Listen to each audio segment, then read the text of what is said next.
1961. They talk about the capacity of Russian lawyers to convince an audience to change the opinion of the jury with their speech qualities, talents. And they used to say that at those times, I mean in the 19th century, those colleagues of yours were so good that they were able to surpass their European colleagues. And in the second paragraph they say, the historical vector which is launched the country into the direction of communism and socialism gave advocacy, gave to lawyers, to solicitors and barristers a totally different role. And say that nowadays, currently, the law community is trying to return to the origins of its profession.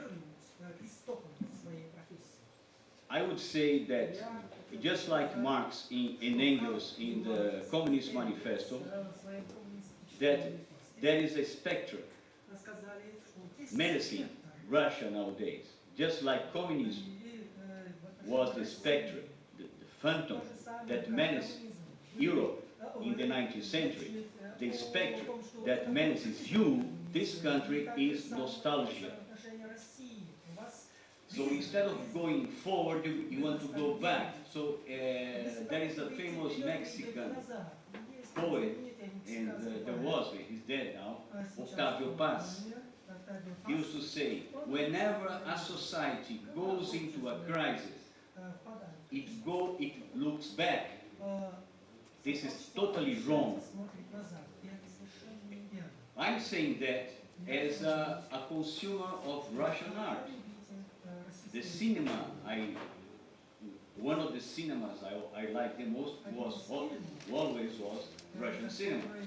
Me and millions of people around the world. And Russian cinema nowadays, contemporary Russian cinema, gives me the impression that you, also the people producing art producers, intellectual producers, not just lawyers, are also looking back. Instead of doing a step forward, you are looking at your past to find for solutions, to find the recipes. This is a big danger. Just before this session, I was, just like you, sitting in the places you were, and some of your colleagues were speaking the same thing. We are having trouble. Law students are anxious because they cannot speak like the lawyers in the 19th century, like the Russian lawyers in the 19th century. And then came a British colleague in the end, and he said that the solution was to make a step forward, not to go back again. So nostalgia is a very menacing threat to this country. I want to just to open your mind, perhaps you are aware of that. But I mean, this is something very serious. In my country, criminal law is called penal law. Penal law means law of punishment. Why is law of punishment? Because the criminal law is centered not in the victim, but is centered in the offender, is centered in the justice system. So the big star, the Hollywood star of a criminal process is not the victim, is the guy who did it. We are all trying to find who did it, who was the one who did it. And the other star who is the prosecutor, the lawyer, the judge, and the poor victim stay there just watching everything go on. So the idea is to change, because in fact in my country, I was the pioneer of doing something called restorative justice. restorative justice is not centered in the lawyer, not centered in the offender, not centered in the judge. It's centered in the victim. So it's not a penal law, it's a damage law. It's a totally different perspective.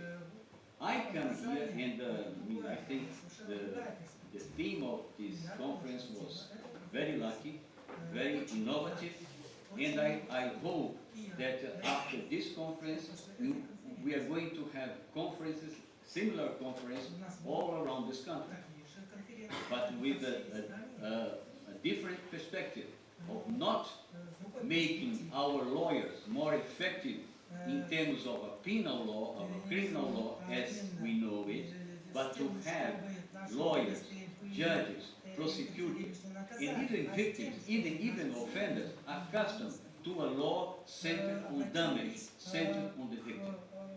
I'm here speaking as a victim because I'm an intellectual producer.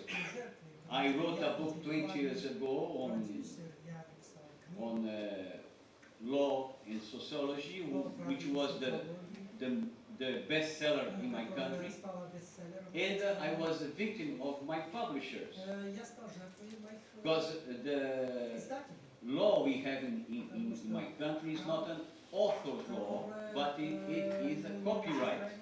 They are not interested in my rights, but they are interested in the rights of the companies who have a contract, with whom I signed a contract. And when I had the troubles with my publishers, and I decided not to publish with them anymore, I looked for counsel, I looked for a lawyer, and I didn't find any lawyer to protect me, to defend me. I didn't find even the Brazilian bar didn't answer to my appeal, because more your Brazilian colleagues are more afraid of my publisher was a big publisher than afraid of a gangster, afraid of someone, of a client not paying them. Okay. So that's the thing.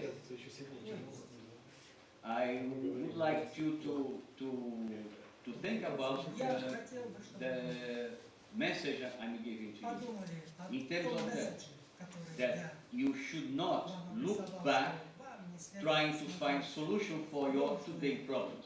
You should try to look forward, and there are examples, there are very good models to follow. Thank you very much. Thank you very much. Thank you.